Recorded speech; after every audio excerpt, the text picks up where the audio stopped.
Clara Mendez sat at the table in her small apartment, the soft morning light filtering through the window. The cup of coffee cooled slowly beside her as her eyes scanned the pages of the email she had received. The invitation to interview the captain of the submarine. Tigre pulsed in her chest like an irresistible call. She had always had a knack for the adrenaline of untold stories, and this was undoubtedly an opportunity that could catapult her into the recognition she so desired. Captain Silva, Clara murmured to herself, imagining the man who led one of the most enigmatic vessels in the Navy. The submarine Tigre was a legend in the coastal waters, often associated with secret missions that sparked rumors and conspiracy theories around the city. What is he hiding, she thought, a spark of excitement mixed with a twinge of unease. That afternoon, Clara arrived at the port, where the salty smell of the sea mingled with the aroma of diesel engines. The atmosphere was thick, and not just from the humidity in the air. There was a palpable tension among the crewmen who huddled around the submarine. They looked at Clara with a mix of curiosity and distrust. One of them, sturdy and with a stern expression, crossed his arms and said, "You shouldn't be here, miss. This isn't a place for journalists." "I'm here for an interview," Clara replied, trying to maintain her composure in the face of the sailor's suspicious gaze. "And I don't intend to leave without hearing what the captain has to say." The man's response was an indistinct grumble, but Clara sensed he wasn't the only one showing discomfort. Other crew members exchanged furtive glances as if a dark secret bound them together. Clara's heart raced. Curiosity was turning into a premonition. That night, as she tried to relax in her bed, the shadows of uncertainty wrapped around her. Clara found herself immersed in a restless dream. The submarine Tigre was sinking in a turbulent sea, the lights out and water relentlessly flooding the compartments. She heard the muffled screams of the crew, but couldn't help them. She jolted awake, her heart pounding and breath quickened. It was just a dream, she told herself, trying to shake off the feeling of unease. However, the image of the sinking submarine was etched in her mind, like a premonition she didn't know how to interpret. The next morning, Clara prepared for the interview, but the restlessness lingered. Upon arriving at the port again, the atmosphere felt even heavier. The submarine Tigre loomed like a silent monster, a metal giant harboring deep mysteries. Clara took a deep breath, determined to extract whatever she could from that conversation. "Ready for the truth?" asked one of the crewmen, a young man with a shaved head, watching her with an intense gaze. "I hope so," Clara replied with a nervous smile as she approached the ladder leading to the submarine. "But the truth isn't usually easy to swallow." "Sometimes what you don't know can be a blessing," he retorted before stepping away, leaving Clara with a knot in her stomach. As she neared the entrance of the submarine, Clara felt she was about to cross a threshold. What she was about to discover could change everything. And although the voice of reason whispered that it might be better to avoid these mysteries, ambition and curiosity pushed her forward. The door of the Tigre closed behind her, the metallic sound echoing in Clara's mind like a warning. She was about to enter a world where the truth could be darker than any nightmare she had ever had. Clara Mendez adjusted the collar of her blouse as she looked around the interior of the submarine Tigre. The narrow space was lit by dim lights, the sound of the engine resonating in a monotonous and constant hum. The journalist felt a mix of excitement and apprehension as she prepared for the interview with Captain Silva. Her eyes scanned the walls lined with equipment and electronic panels, but the tension in the air was palpable, as if the very metals of the submarine were anxious. Captain Silva entered, his posture straight and his stern gaze conveying unquestionable authority. Clara introduced herself, her voice firm despite a slight tremor in her hands. He nodded curtly and gestured for her to take a seat in one of the metal chairs. "You know this mission is strictly confidential, don't you?" Silva asked, his eyes scanning the environment as if searching for something hidden. "Yes, of course. I just want to understand the purpose of the Tigre in such deep waters," Clara replied, trying to maintain her composure. "The public is curious about what happens here." The captain turned his gaze away, looking at the panel in front of him. "What I can say is that we are always prepared for the unexpected. The sea holds secrets that should not be revealed," he stated, with a tone that made Clara's heart race. She refused to be intimidated. But that's not enough. People deserve to know what's going on, especially when it comes to national security. Silva's expression hardened. Sometimes, what people want to know is what puts them in danger. You should understand that, journalist. Clara frowned, feeling that the captain was evading her questions. She decided to change tactics. And what about the crew? How do they feel about this mission? My team is made up of highly trained professionals. There is no room for weakness, Silva replied, his voice now colder. We need to stay focused. That's all that matters. As they spoke, Clara noticed a crewman at the back of the submarine, his bare arm exposed to the light. A strange dark mark snaked across his skin, almost like a tattoo but with irregular contours. Curiosity heightened her intuition that something was wrong. "Excuse me, but what is that mark on your arm?" she asked, pointing discreetly. The man quickly glanced at Clara, a mix of surprise and discomfort crossing his face. "It's just a work accident," he replied, his voice hesitant. But the way his lips trembled and his gaze averted betrayed that there was more to it. Clara felt her heart race, a sense that the truth was hiding in the shadows of that submarine. The interview continued, but Clara's mind was now filled with unanswered questions. At the end of the conversation, she said goodbye to the captain, but the unease in her chest did not diminish. When she finally left the submarine, the sea breeze felt welcoming, but the sensation that something dark was following her did not leave. As soon as she stepped onto the beach sand, something sparkled in front of her. A diary, partially buried in the sand, caught her attention. Clara crouched down and picked it up, brushing the sand off its yellowed pages. The notes were written in hurried handwriting, mentioning strange events and unexplained disappearances. Clara's heart raced, adrenaline flooding her as she read about the crew's secrets and rumors of macabre rituals. "This can't be real," she murmured to herself, her mind racing with the possibility that the truth she sought could be far more terrible than she could imagine. Clara knew her investigation was just beginning, and that the mysteries of the Tigre ran deeper than the treacherous waters it navigated. She stood up, the diary pressed against her chest, determined to uncover the truth, no matter the risks it might entail. The coastal town, with its waves gently breaking on the beach, hid secrets that could change everything. Clara Mendes walked through the streets of the small coastal town, the sound of the waves crashing on the shore echoing in her mind. The salty air mingled with the sweet scent of flowers adorning the sidewalks, but the beauty of the place could not divert her attention from the heavy burdens she now carried. The search for the truth about the submarine Tigre and the mysteries surrounding it consumed her. She had decided to interview the families of the former missing crew members, hoping to find clues that could clarify what really happened aboard the vessel. The first visit was to the home of Doña Helena, an elderly woman who had lost her son, a young sailor who never returned from a mission. Clara knocked on the door, her heart racing with anticipation. When the door opened, Doña Helena greeted her with a weary but curious look. "You are the journalist investigating the Tigre?" the woman asked, her voice trembling and full of emotion. "Yes, that's me. I hope you can help me understand what happened to your son," Clara replied, trying to convey a sense of empathy. Doña Helena invited Clara in, and the smell of fresh coffee filled the journalist's senses. They sat at the table, and Helena began to tell her story, her eyes brimming with tears. "He always said the sea was his second home, but that morning I felt something was wrong. He didn't want to go, but they called him, and he never came back." Her voice faltered, and Clara felt a lump in her throat. "Do you believe something was wrong with the mission?" Clara asked, searching for a sign that the woman knew more than she was saying. "People talk about strange things that happened aboard, stories of voices calling the sailors at night, of shadows moving. I don't know if it's true, but—" The woman hesitated, as if the words weighed too much.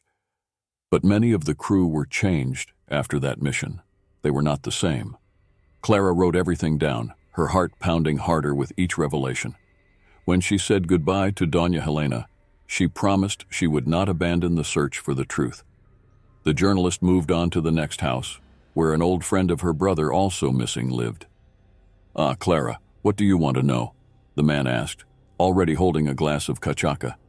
His gaze was blurry, but the pain in his voice was clear.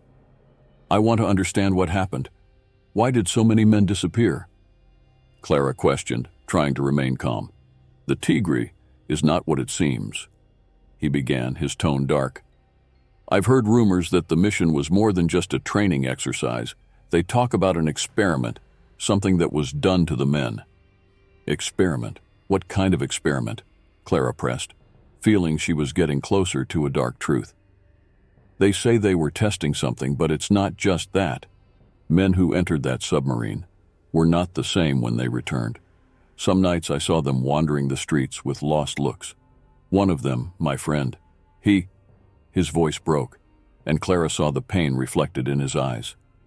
After hours of conversations and distressing accounts, Clara felt that there was something much deeper and more disturbing at play. The stories of paranormal events, of inexplicable changes in the men who returned, the shadow of a secret looming over the Tigre, began to form in her mind. On the way back home, her phone vibrated with an anonymous message that made her stop abruptly. The screen displayed only one sentence: "Stop investigating. You don't know what you're doing." A chill ran down her spine, but instead of discouraging her, Clara's determination grew. Now more than ever, she knew she needed to uncover the truth, not just for herself, but for those who had suffered and lost their loved ones. The darkness surrounding the submarine and its mysterious missions was becoming an obsession. Clara was willing to face whatever came her way, even if it meant challenging forces that were beyond her understanding. She felt small in the face of the magnitude of what she was about to discover, but she also felt a spark of courage within her. After all, the truth must be revealed, no matter the cost. Clara Mendez was determined to uncover the truth about the submarine Tigre and its dark secrets. After days of investigation, she decided that infiltrating the naval base was the only way to obtain concrete information. As she approached the entrance to the base, her heart raced. The darkness of the night and the cold sea breeze seemed to conspire against her, but the journalist would not back down. With a fake ID badge and a uniform she managed to get from a friend, she blended into the base's routine, moving cautiously among the soldiers and employees. Inside the base, Clara felt the tension in the air. The suspicious glances of the military made her question whether her disguises would be sufficient.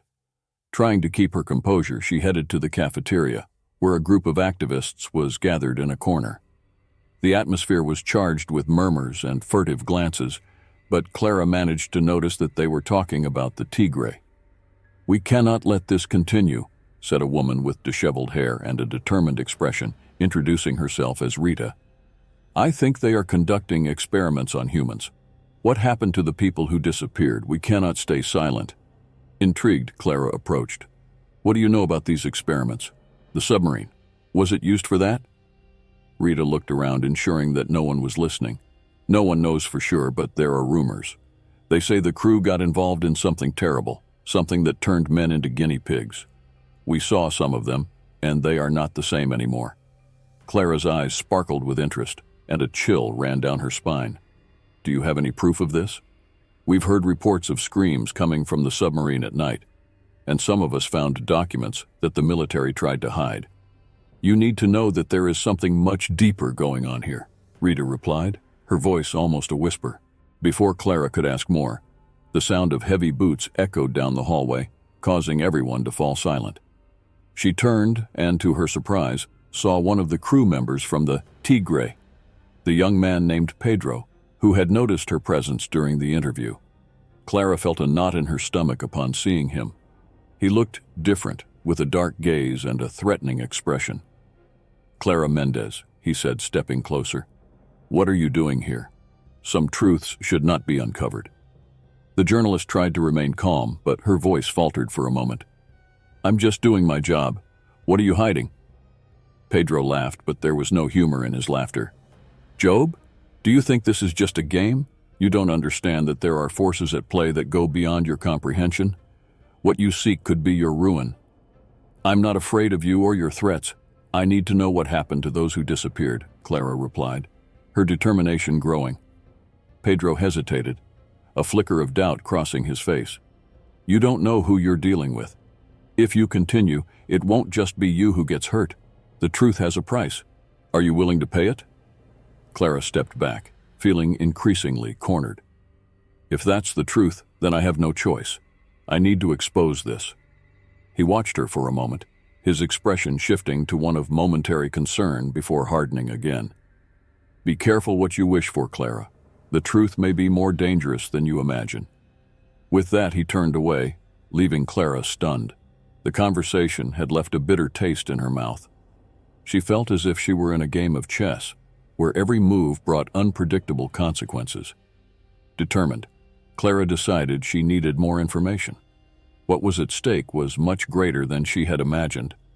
With her heart racing and adrenaline coursing through her veins, she moved away from the cafeteria, resolved to explore the base further in search of evidence that could reveal the truth about the Tigre and the shadows surrounding it. Time was running out, and with every step, she felt she was getting closer to something terrifying, something that could change everything. The storm was approaching, and the dark sky threatened to unleash its fury on the small coastal town. Clara Mendez was at home, her mind buzzing with the information she had gathered so far. The phone rang, cutting through the silence. She answered, surprised to recognize the voice of the informant who had promised to reveal secrets about the Tigre submarine. Clara, it's me. We need to meet. It's urgent, said the trembling voice on the other end of the line. Who are you? What do you know about Captain Silva? Clara asked, anxiety rising in her chest. I can't talk on the phone. Come to the dock at 10 p.m. And be careful, they are watching you, the voice warned, before abruptly hanging up. With her heart racing, Clara prepared herself. The wind howled outside, and she felt a chill run down her spine. She put on a thick coat and grabbed a flashlight, knowing that the darkness at the dock could hide more than just shadows. When she arrived at the dock, the area was deserted except for the salty smell of the sea and the sound of crashing waves. The sky, now covered with heavy clouds, seemed to portend something bad. Clara! Someone called out from the darkness, and she turned, illuminating the face of a hooded man. Are you the informant? She asked, trying to control her fear. Yes, come on, we need to talk fast, he said, pulling her into a more secluded corner. What do you know? Clara inquired, her voice steady despite her nervousness. The man hesitated, glancing around before speaking. Captain Silva, he's hiding something terrible. A crew member died during an experiment. It was all covered up. Clara felt a cold knot in her stomach. An experiment? What are you talking about? The Tigre is not just a military submarine. They are conducting tests on human beings, Clara. And some of the crew, they are not who they seem. What happened to that man was horrific. How do you know this? She pressed. I know people at the base. They talk, and I've heard stories. The captain is involved in something that goes far beyond his mission, he whispered, his eyes nervously scanning the darkness. If you continue to investigate, you're in danger. Before Clara could respond, the sound of footsteps approached, and the man turned abruptly. You need to leave, now, he exclaimed. But what about you? Clara asked, distressed. Don't worry about me, just get out while you can, he insisted. But before he could move away, hooded shadows emerged from the darkness surrounding them. Clara Mendez, you are under arrest, a deep, threatening voice ordered. Before she could react, strong hands grabbed her, while the informant tried to resist. No, let her go, he shouted. But the struggle was in vain. Clara was dragged away, her screams echoing into the stormy night as the tempest began to unleash its fury on the town. The informant was left behind, powerless in the face of the scene. The men took her toward the submarine, the water slapping against the hull as the door creaked open ominously. Clara felt the cold metal of the submarine as she was pushed inside, the damp air thick with the smell of mildew and oil. The dim light illuminated the faces of the crew members watching her with expressions of concern and fear. You shouldn't have meddled where you weren't called, Clara, one of the men said, the same one she had seen at the base. His gaze was penetrating, as if he knew more than he was willing to reveal. Let me go.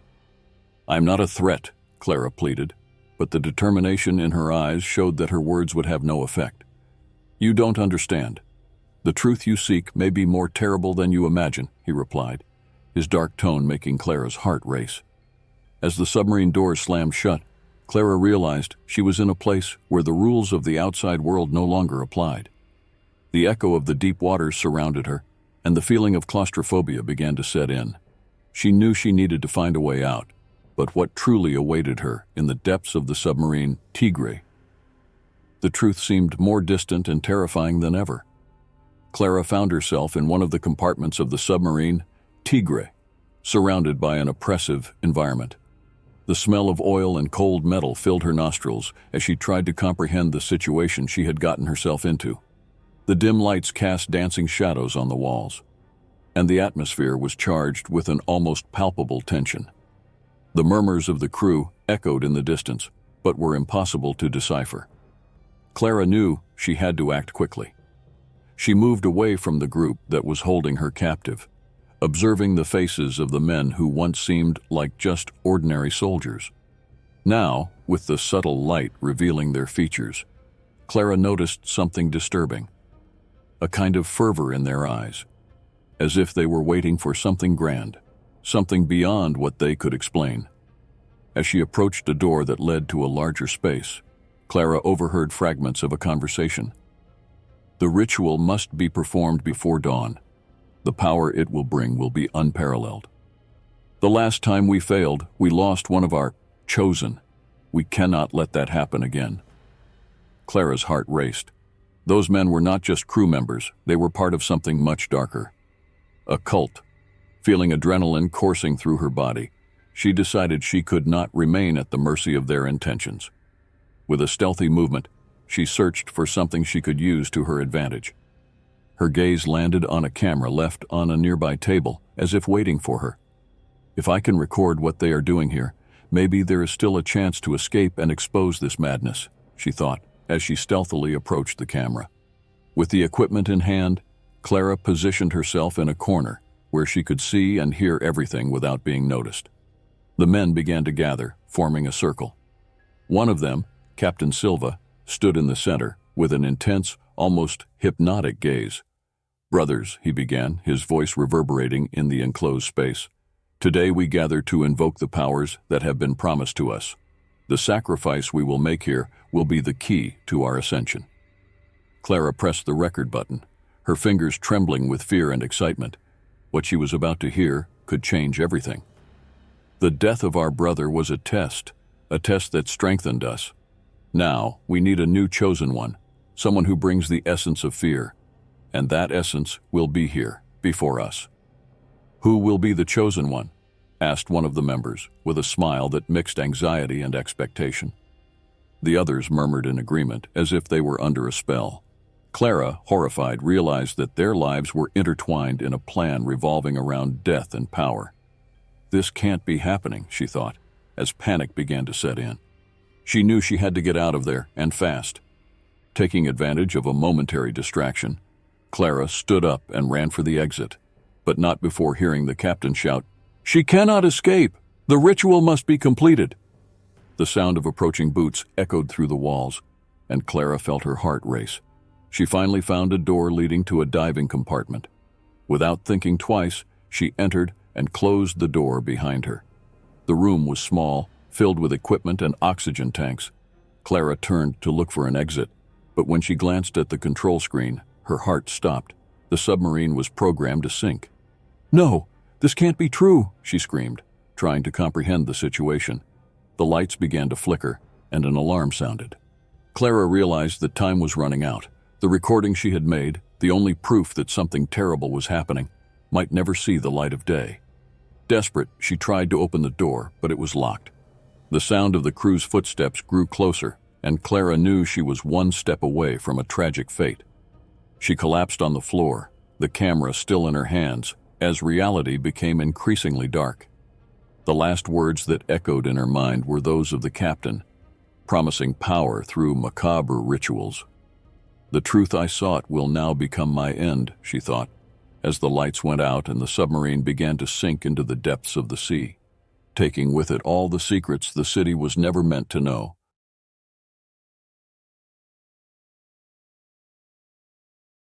Lucas got off the bus in front of the Aurora Hotel, an imposing and ancient building whose walls seemed to whisper stories of a distant past. The sun was beginning to set, casting long and mysterious shadows over the time-worn facade. As he walked towards the entrance, the young man felt a chill run down his spine. The hotel had a peculiar aura, almost as if it were watching his every move. He pushed the glass door open hesitantly, and it creaked loudly as it swung open, echoing through the lobby. The interior was elegantly decorated, but the soft lighting and antique furniture conveyed a sense of abandonment.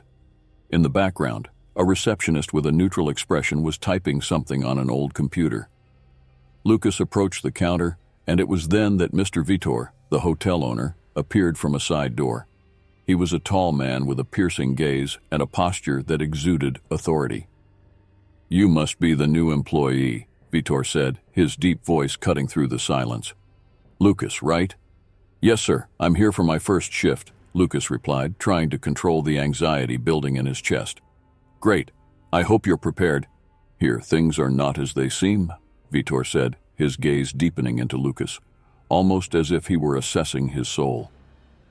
The young man felt a knot in his stomach but maintained his composure. "Yes, sir. I'm ready for whatever comes," Lucas asserted, deciding it wasn't the moment to show insecurity. "I hope so. Your shift starts now. Keep the guests happy and never forget, this hotel has its secrets." With that, Vitor stepped away, leaving Lucas intrigued and somewhat alarmed. The night dragged on, and Lucas was in charge of the reception. The lobby was almost empty except for a few guests moving slowly, as if the weight of the place oppressed them. The silence was nearly deafening, broken only by the occasional sound of footsteps and distant whispers. While organizing some documents, Lucas heard a whisper coming from the hallway. He stopped, trying to discern what was happening. He approached the door, but as soon as he opened it, he found only the darkness of the corridor and closed doors, each seeming to guard its own mysteries. "Is anyone there?" Lucas called, his voice echoing solemnly. There was no response, only the deep silence of the hotel. He closed the door, unease growing within him. What was happening here? It was then that Sophia, a co-worker whom Lucas hadn't yet gotten to know well, appeared out of nowhere. She was a young woman with dark hair and an attentive gaze, carrying a notepad. "Hey, are you okay?" Sophia asked, noticing the worried expression on Lucas's face. "Yeah, I heard some whispers coming from the hallway. I went to check, but there was no one," he replied, trying to appear calm. Sophia furrowed her brow. "Oh, that's normal. The Aurora Hotel has a strange history. Guests disappear from time to time, you know." "Disappear?" Lucas felt his heart race. "What do you mean?" "Some guests just vanish and no one knows where they went. It's as if the hotel swallowed them," she said, her voice low. "Many people believe it's just a rumor, but I've seen things that make me doubt." Lucas watched her, her words echoing in his mind. It was hard to believe that such a beautiful place could hide something so sinister. "You should be careful," Sophia continued, her expression serious.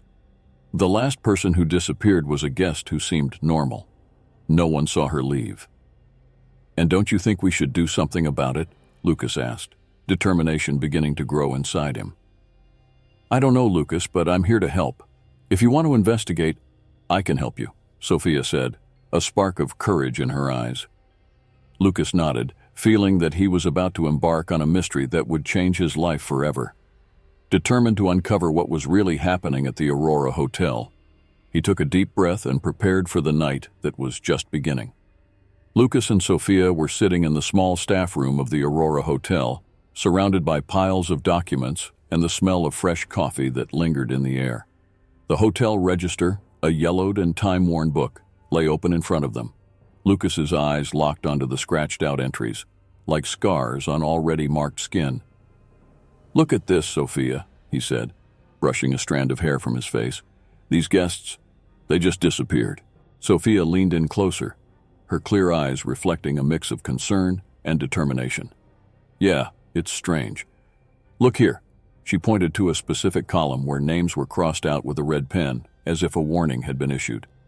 "These dates, they're all close together." "And what does that mean?" Lucas asked, the unease growing within him. What could have happened to these people? What was Mr. Vitor hiding? "I don't know, but we need to investigate further. This can't just be a coincidence," Sophia replied, her voice low, almost a whisper. She quickly grabbed a notebook and started jotting down the information. "We need to check the rooms these guests stayed in." With a nod, Lucas agreed. They stood up and walked down the corridor, their footsteps echoing strangely in the empty space. Each door they passed seemed to hold secrets, as if the hotel itself was watching them. Upon reaching room 207, Sophia pulled out the key and inserted it into the lock. "Let's see what we find here," she said, the anxiety evident in her voice. The door creaked open, revealing a dusty room with heavy curtains filtering the sunlight, creating a shadowy atmosphere. Lucas entered first, feeling the heavy air around him. "It seems like no one has been here for a while," he commented, as his eyes adjusted to the darkness. Sophia began rummaging through the closets and drawers. "The suitcase should be around here somewhere. It's always in the suitcases that we find clues." Lucas approached the nightstand and, upon opening the drawer, found a worn diary. "Look at this," he said, holding up the diary. "It might belong to one of the missing guests." Sophia turned, her attention immediately on the object. "Let me see." She reached out and took the diary, flipping through the yellowed pages. It's filled with notes about her life. It seems she was running away from something. "Running away from what?" Lucas asked, as curiosity turned into concern. "Whatever it is, it might be related to why she disappeared." Sophia set the diary aside and began searching through the suitcase that was propped up in the corner of the room. Inside, she found neatly folded clothes. But something else caught her attention. "Lucas, come here." She pulled out a piece of clothing, and underneath it, there was a small wooden box. Lucas approached, watching as Sophia opened the box. Inside, there was a series of photos, some with familiar faces, but others showed unknown people. "These people, they're among the missing," Sophia said, her voice trembling. "We need to show this to Mr. Vitor." "Do you really think he will help us?" Lucas asked, feeling a wave of distrust. "He received us so coldly. What guarantees that he isn't involved in this?" "I'm not sure," Sophia admitted, "but we need answers. If he is involved, at least we will know who we are dealing with." The two left the room, determined to confront the owner. But as they walked back, a feeling that they were being watched began to envelop them. Lucas looked around but saw no one. "Do you feel that?" he asked, stopping for a moment. "Yes," Sophia replied, her gaze fixed on the empty hallway. "It's like someone is following us." They quickened their pace, determined to uncover the truth, even if it meant facing the enigmatic Mr. Vitor. Lucas walked cautiously down the dusty corridor of the Aurora Hotel, his heart racing with adrenaline. The walls seemed to whisper secrets, and the dim light from the hanging lamps cast distorted shadows that danced around him. He remembered the stories Sophia had told him about the missing guests and the strange occurrences surrounding the hotel. Now, he was determined to uncover the truth. As he approached the basement door, Lucas hesitated. The air around him felt colder, as if something was pulling him inside. He pushed the door open, which creaked ominously. The darkness ahead was almost palpable, and each step he took seemed to echo in the solitude of the space. With a flashlight he had grabbed at the reception, he illuminated the path ahead. The walls were covered in dust and stains, and the smell of mold was strong. At the back of the basement, Lucas found a narrow passage that veered to the right. Curiosity and survival instinct propelled him forward. The passage was filled with old, dusty objects, many covered by white sheets that looked like ghosts in the weak light. He crouched down for a better look, and as he pulled one of the sheets, he discovered a variety of belongings. Clothes, accessories, even children's toys. Lucas's heart raced. What were these things doing here? These objects, they belonged to someone, he murmured, his voice choked with anxiety. The thought that these items could belong to missing guests haunted him. He continued to search the basement, and soon came across a table filled with yellowed documents. What he saw made his stomach turn. It was a list of names and photos of people, some with dates crossed out, others with notes written in red ink. Phrases like "do not return" and "deliver" were scrawled in hurried letters. "This can't be true," he whispered to himself, his body trembling. "This hotel, it's a front." At that moment, a noise coming from the passage made him freeze. He wasn't alone. Lucas hid behind a stack of boxes, his heart pounding frantically. He peeked out and saw a group of men, all casually dressed, but with an air of threat about them. They were speaking in low voices, and Lucas managed to catch a few words that set off alarm bells in his mind. "We need to find those two before they discover everything," one of them said in a deep voice. "Vitor won't like this at all."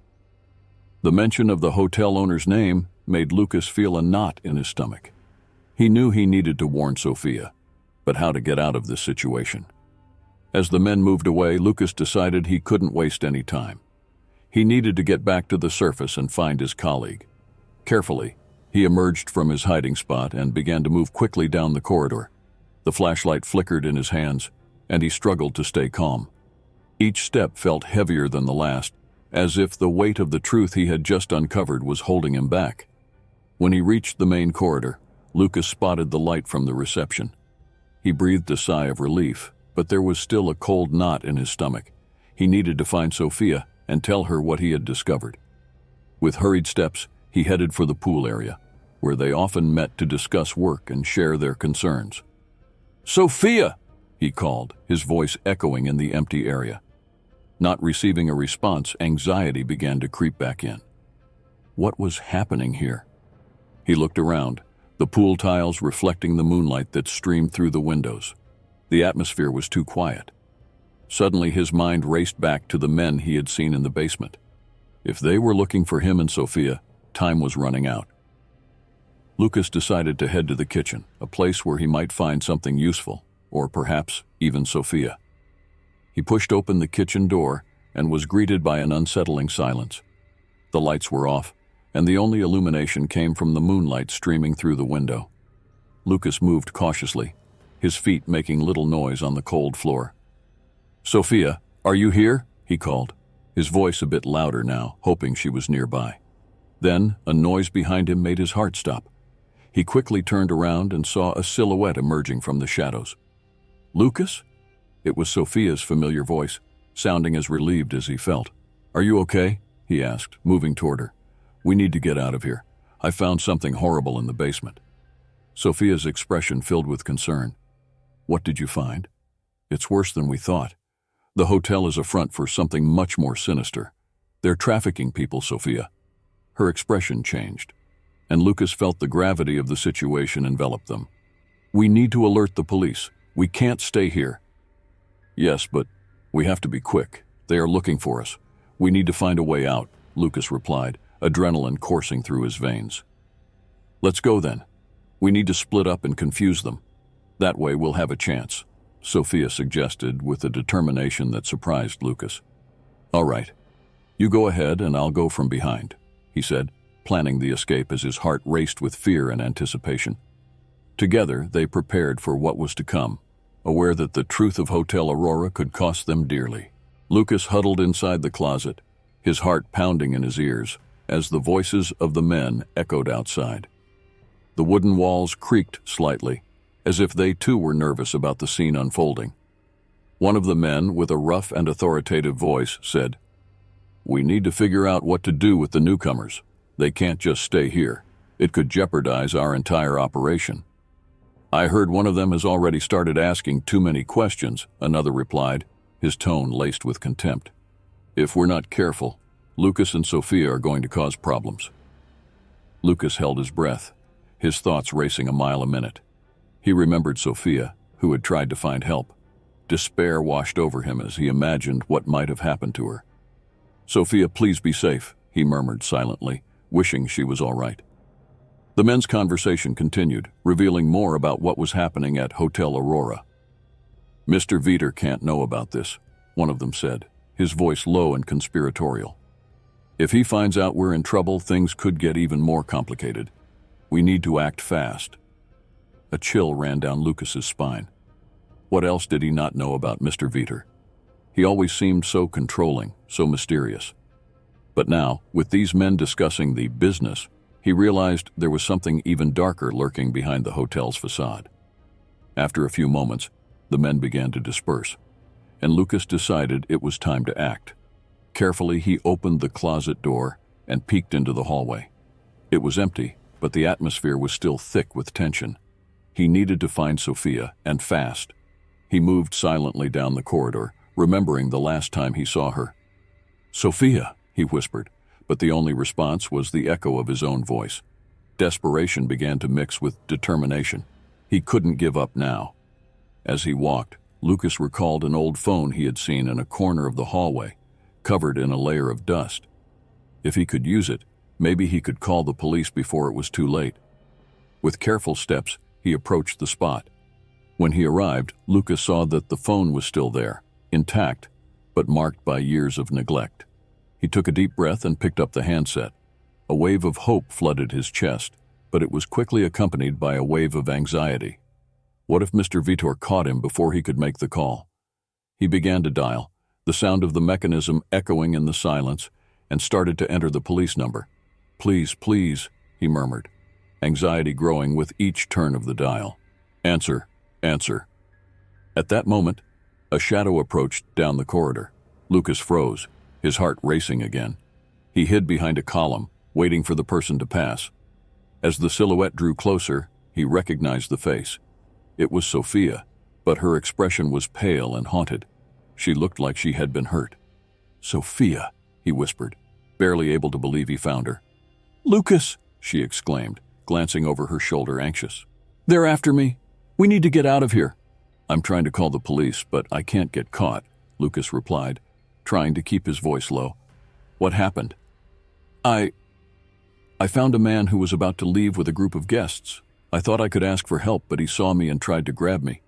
I managed to escape, but I don't know how long I can hide." Her voice trembled, and Lucas felt a surge of protectiveness over Sophia. "We need to find a way to alert the police and get out of here before they catch us," Lucas said, adrenaline coursing through his veins. "Let's go to the basement.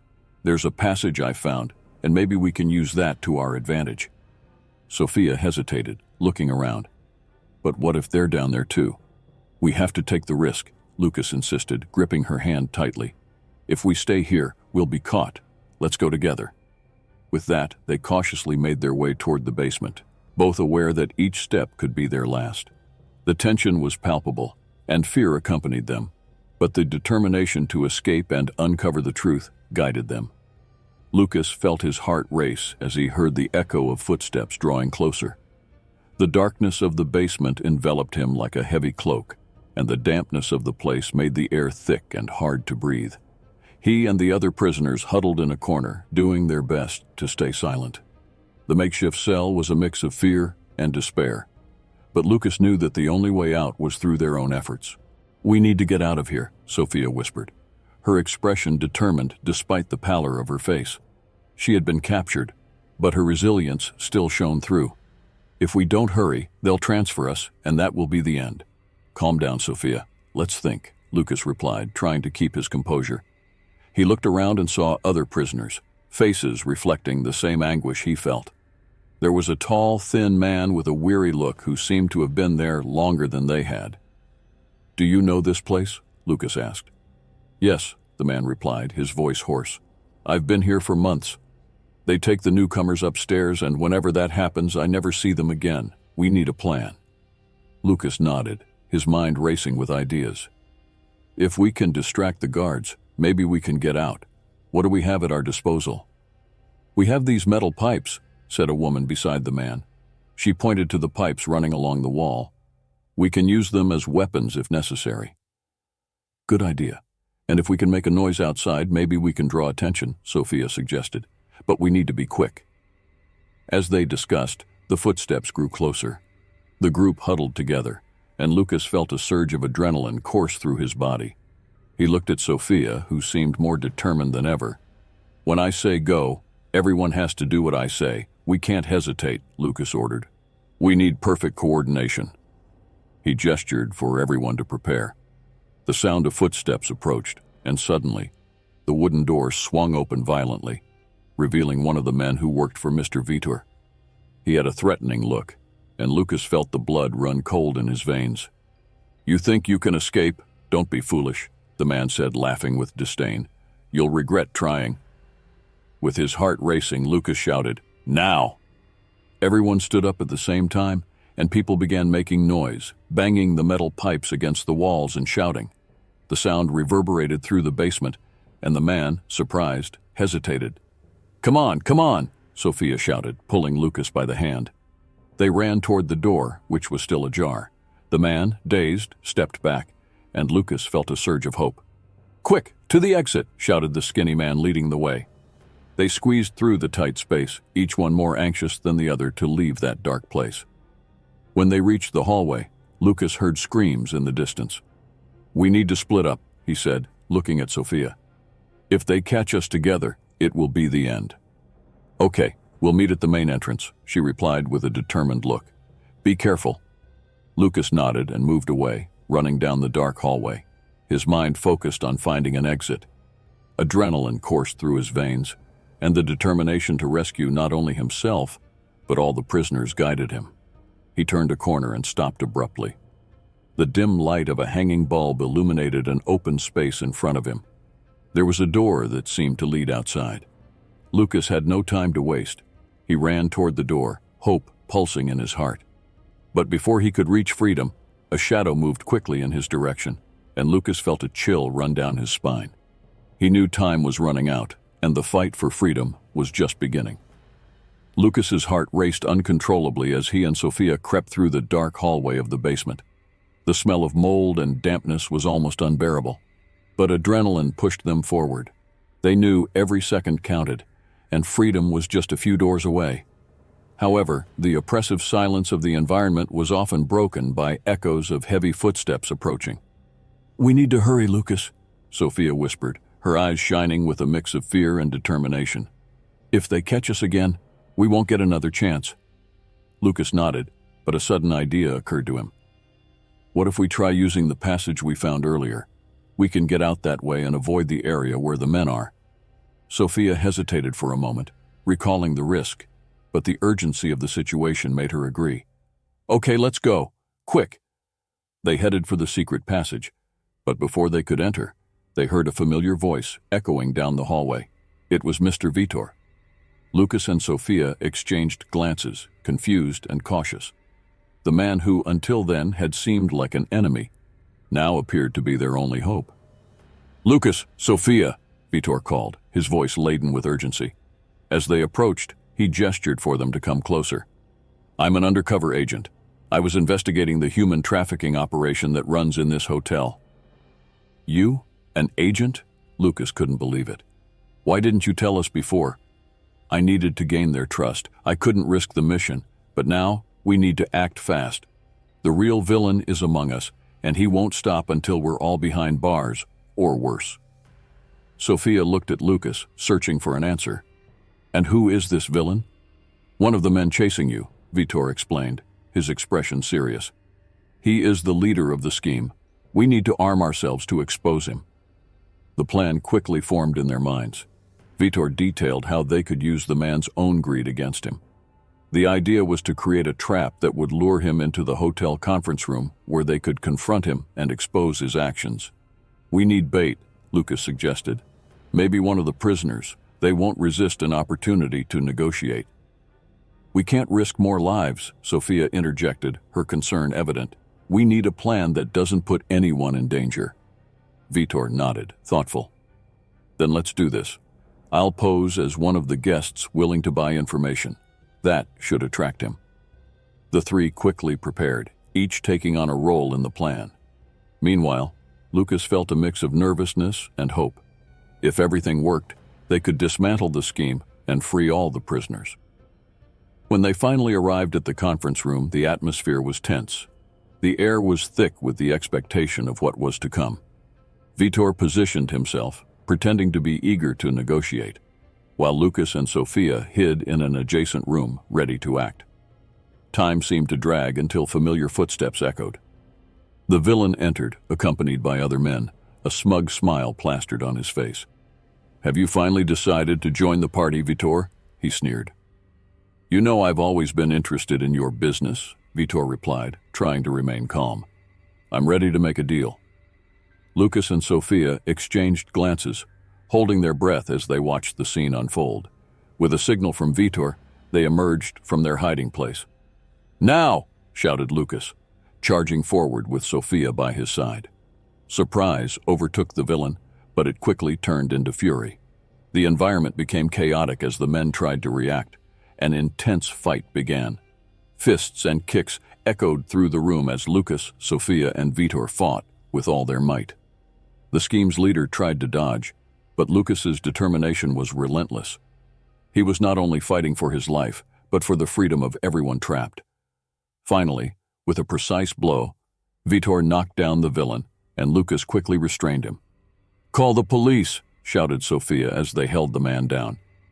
Within minutes, sirens sounded in the distance, and hope ignited in Lucas's heart. They did it. The hotel, once a symbol of terror, would now be a place of liberation. As they waited for the police to arrive, Lucas looked at Sophia and Vitor, taking a deep breath. "We did it," he said, a relieved smile forming on his face. "Yes, and this is just the beginning," Vitor replied, looking at the hotel with determination. "Here, we will build a new future." And so, Hotel Aurora, shrouded in mysteries, began to transform, no longer a place of pain, but a shelter of hope for all who had suffered.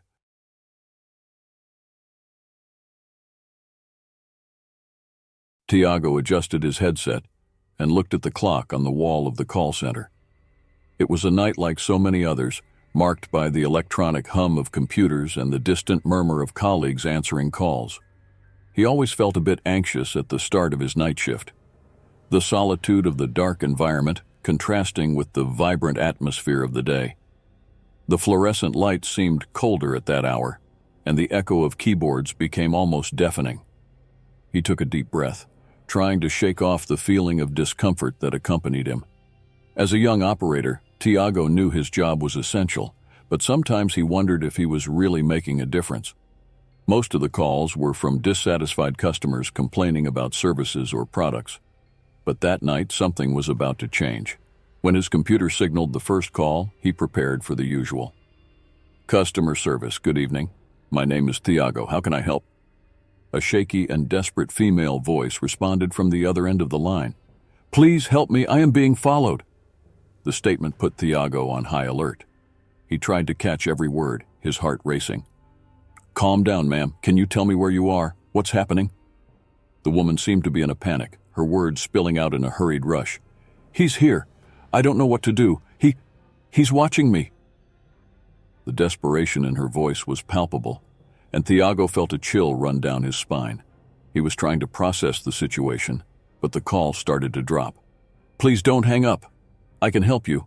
I just need to know where you are," he pleaded. But the call was abruptly disconnected, leaving him unsettled. Tiago sat still, the headset still crackling in his ears. The feeling of helplessness consumed him.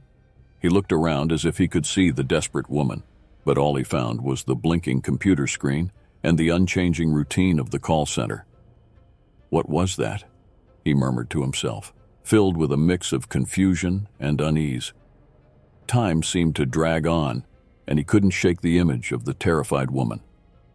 When the next call came in, Tiago was anxious. He adjusted his posture, trying to concentrate. "Customer service, good evening. My name is Tiago. How can I help?" The response was immediate, but not in the way he expected. It was the same voice. "Tiago, you need to help me. He's trying to get into my house." The panic in the woman's voice grew even more, and Tiago felt his heart race. "Calm down, please. Are you at home? Where exactly are you?" he asked, trying to soothe her. But before she could answer, a sharp scream erupted through the line and the call dropped. Tiago was frozen, his stomach churning. What was happening? He looked at the clock and time seemed to have stopped. "Elisa," he murmured, recalling the name the woman had mentioned.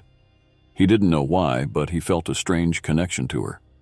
It was as if somehow their lives were intertwined, even though he had never seen her. As the hours passed, Tiago couldn't focus on the calls from other customers. The image of Elisa, her desperation, and her scream echoed in his mind. A thought began to form.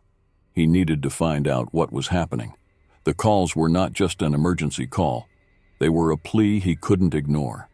And so, as the night wore on, Tiago prepared for the next call, determined to help the woman who had somehow become his sole focus.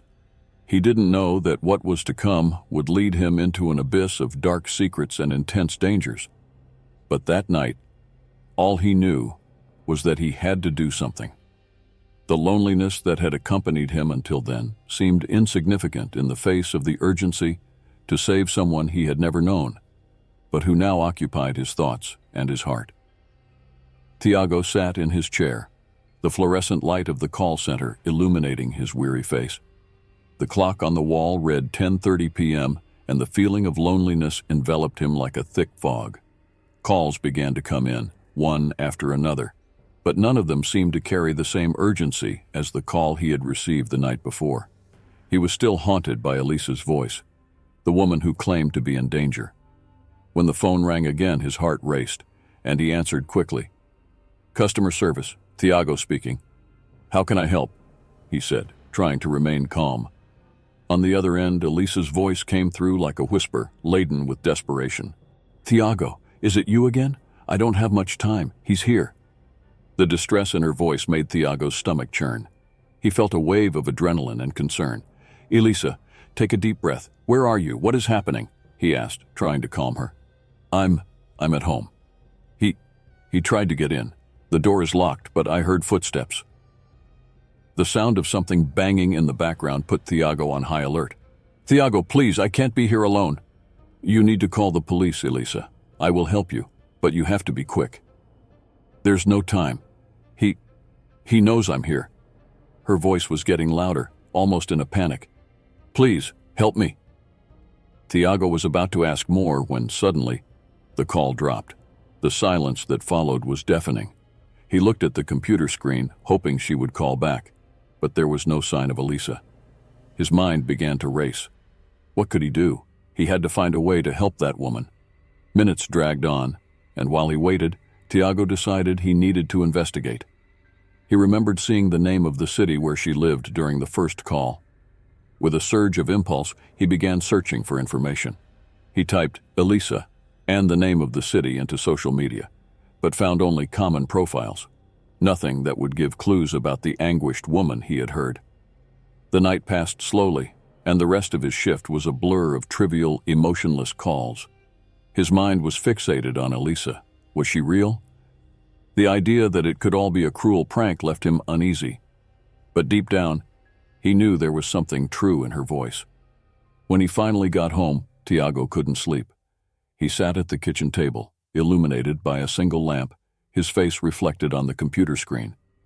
He searched for news from Elisa's city, but all he found were reports of old crimes, stories about robberies and violence, but nothing that could help. The next morning, the phone rang again. Tiago answered with renewed hope. "Customer service, Tiago speaking." "Tiago, it's me." Elisa's voice was quieter, almost a whisper. "He's here. I see him through the window. He won't give up on me." "Elisa, listen. Keep the door locked and try to hide. I'm going to do something. I need to know exactly where you are." She hesitated, and the silence felt eternal. I'm in apartment 203 at the Green Building. Please, Tiago, he's going to find me." Suddenly, a scream echoed in the background, and the call dropped again. Tiago felt a wave of panic. He was about to lose the only chance to help Elisa. Without thinking twice, he grabbed the car keys and decided to go to the address she provided. He needed to act, needed to see her, and ensure she was safe. As he drove, anxiety consumed him. What would he do if he encountered Marcos? If the woman was in real danger, he couldn't just stay home waiting for something to happen. Tiago was determined to uncover the truth, even if it meant putting his own life at risk. Tiago walked through the city at night. The deserted and poorly lit streets seemed shrouded in a cloak of mystery and unease. The cold seeped through his jacket as he tried to remember every detail of what Elisa had said during their calls. The urgency of the situation consumed him. He needed to find answers. The city, which once seemed ordinary to him, now revealed an oppressive atmosphere, as if the shadows on the corners whispered dark secrets. After asking a few people, Tiago heard only vague responses. Elisa, I don't know that woman. Or, sorry, I don't have time for this. Desperation grew in his chest, and the feeling of helplessness accompanied him at every corner. He decided then to visit the last place he knew she lived, a small apartment in an old building. Upon arriving, the place looked abandoned. The windows were covered with thick curtains, and the hallway had a musty smell that made him wrinkle his nose. "Hi, sir," Tiago called, seeing an elderly doorman sitting in a rocking chair. "Do you know Elisa? She lives here, right?" The man looked up, his wrinkles deepening with the effort to remember. "Elisa. Oh yes, that girl, but I haven't seen her in a while. Is something wrong with her?" Tiago hesitated. He didn't know how to explain the situation. She needs help. I received some calls from her. Something is wrong." The doorman frowned and looked at the ground, as if searching for the right words. "She was having problems with a man, a guy named Marcos. I heard screams a few nights, but I never thought it was so serious. Could you tell me more about this Marcos?" Tiago insisted, feeling that every word could be a clue. A problematic type, always at the door, waiting for her. He had a look, untrustworthy. "I told her to call the police, but I never saw a car around here." Tiago thanked him and hurried out, his mind racing with new information. He needed to return to the call center. The calls were becoming more than a mere cry for help. They were a puzzle to be solved.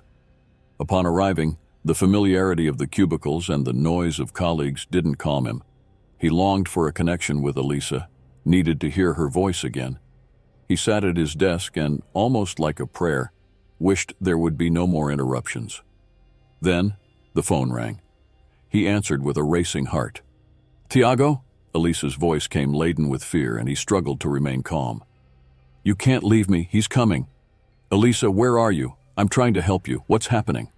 Anxiety almost made him shout. "He knows where I am. He can hear everything. You need to get away." Her voice trembled, and Tiago felt a chill down his spine. "There's something you don't know about me." "What are you talking about? Please explain," Tiago pleaded. But the call began to falter, and he could hear a noise in the background as if something was dragging. "He is coming." Her scream echoed before the call abruptly dropped. Tiago stood frozen, his hand trembling on the phone. He couldn't leave it like this. The connection he felt with her had become an obsession, and he needed to understand what was happening. Hearing a whisper of fear in his heart, Tiago decided he couldn't wait any longer. He needed to find out who Marcos was and how he could help Elisa before it was too late. Her last words echoed in his mind, and a growing unease pushed him forward. He stood up, determined to face the unknown, not just for Elisa, but for himself as well. After all, who was he to ignore a cry for help? Night had fallen like a dark cloak over the city, and the call center pulsed with the voices of operators and attendants. But for Tiago, the environment had become an isolated capsule of tension. He took a deep breath, trying to dispel the anxiety that accompanied him. The bluish light of the computer screen illuminated his face as he prepared for another tiring shift. But deep down in his mind, he knew that this night would not be like the others. The echo of Elisa's last call still reverberated in his ears, and a sense of urgency kept him alert. That's when the phone rang again. "Customer service, Tiago speaking," he answered, his voice steady, but his heart raced. On the other end, Elisa's voice sounded shaky and anxious. "Tiago, you need to listen to me. He's here again." "Calm down, Elisa. Where are you? What's happening?" Tiago asked, concern overtaking his voice. He knew he needed to do more than listen. He needed to act. "He won't stop. Marcos won't leave me alone. He knows where I am. I can feel it. He threatens me, says that if I tell anyone, something terrible will happen." Her voice broke into muffled sobs. Tiago felt a knot in his throat. He remembered her words from the last call, as if each one were a cry for help. "I promise I will help you, Elisa. I will call the police. You need to hide until they arrive." Tiago tried to convey calm, but Elisa's despair was palpable. "You don't understand. He's more dangerous than you can imagine. He's not just any man. He's possessive and does horrible things. I can't stay here much longer," she whispered, her voice almost inaudible, as if fearing someone might hear. "Tell me where you are, please." I will do everything I can, Tiago insisted, adrenaline making his blood boil. He was determined, but the feeling of helplessness that overwhelmed him was suffocating. I'm in the apartment behind the bar you saw when you came looking for me. But don't bring anyone else. He might be listening, Elisa said. And the call began to fail, as if something were interfering. Wait, don't hang up, Tiago shouted, but silence quickly took over. He looked at the computer screen. The connection had dropped once again. Fear consumed him, a visceral sensation that made him want to get up and run to her, but he needed a plan. Tiago took a deep breath and decided that the first thing to do was contact the police. He quickly typed in the number, while his mind spun around Elisa's words. An abusive relationship, a possessive man. What else didn't he know about her? The information he had was limited, but each new detail made him more restless. When he finally managed to speak with an officer, he explained the situation with a fervor he didn't know he possessed. She's in danger. We need to act fast. The woman I'm calling about is being threatened by a man named Marcos. He could be at her door any moment. The officer listened attentively, and although he seemed skeptical, he promised to send a patrol car. Stay where you are, Tiago. Don't get involved more than you already are. Her safety is the priority now. Hanging up, Tiago felt a wave of frustration. He wanted to do more, but what could he do against a man who seemed to be a shadow, a threatening presence in Elisa's life? He recalled the nightmares that haunted him, always with the dark figure of a man watching him, waiting for the right moment to strike. It was as if this nightmare had a direct connection to the reality he was living. Determined not to stay still, he remembered an old friend of Elisa's he had met during his brief visit to the city. Maybe she knows more about Marcos, he thought. With his mind focused, Tiago grabbed his cell phone and quickly searched. When he found the number, he hesitated for a moment, but soon dialed. Hello? A female voice answered on the other end. Hi, is this Luana? This is Tiago, Elisa's friend. I need your help, he said, urgency clear in his voice. Tiago, what happened? You sound scared, Luana replied, concern evident. It's Elisa. She's in danger. Marcos won't leave her alone, and I need to know what you know about him, Tiago shot back, ready to hear any detail that could help him understand the situation better. Marcos? He used to be her boyfriend, but he was very abusive. She managed to break up with him, but he never accepted that well. Tiago, you shouldn't get involved with this. He's dangerous, Luana warned, her voice full of apprehension. I can't just leave it at that. She needs me, Tiago replied, feeling a growing determination. I will do everything to help Elisa and make sure she is safe. As he spoke, a wave of fear and courage mixed within him. He didn't know what awaited him, but one thing was certain. He wouldn't give up on her. And so the night continued, filled with missed calls and an internal struggle to save a life that was now inextricably intertwined with his. The night was dark and silent, only interrupted by the monotonous sound of the phone ringing amid the dimness of the call center. Tiago, with tired eyes and a restless mind, answered another call. The caller ID showed an unknown number. He took a deep breath, trying to push away the anxiety that had accompanied him since he began receiving Elisa's calls. Deep down, he knew he was becoming obsessed with that woman and her desperate plea. Hello? Tiago said, his voice echoing in the empty walls of the room. Tiago! Elisa's voice was trembling, and desperation was palpable. He's here! I don't know what to do! Calm down, Elisa. Try to breathe. Where are you now? Tiago struggled to keep calm, even feeling the urgency of the situation. In the living room, but he's already come in. I heard the door opening.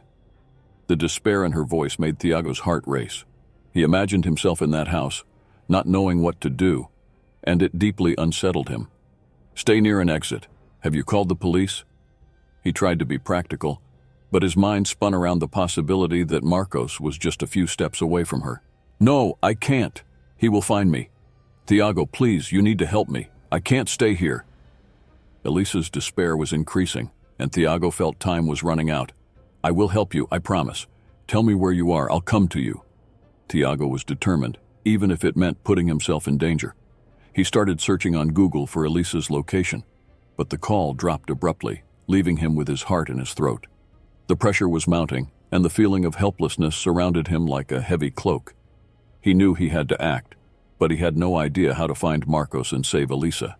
Tiago's mind was in turmoil, and he let himself be carried away by adrenaline. He grabbed his car keys and drove toward the city where she supposedly lived. As he drove, the city lights blurred by. Tiago thought of every detail Elisa had shared with him: the abusive relationship, the shadowy figure of Marcos that seemed to materialize in his mind. He couldn't allow another minute to pass without trying to save her. Arriving in the city, Tiago parked in front of an old building, what seemed to be Elisa's home. Darkness enveloped him as he approached the door. The silence was oppressive, and he could almost hear his own heart beating irregularly. He knocked on the door, but there was no response. He looked through the window, but everything was dark inside. "Elisa, are you there?" he shouted, his voice echoing in the night.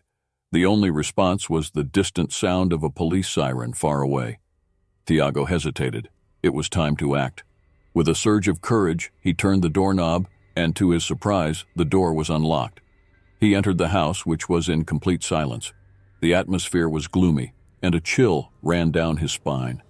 The air was heavy, laden with a strange and suffocating smell. Inside, he found objects scattered on the floor, as if there had been a struggle.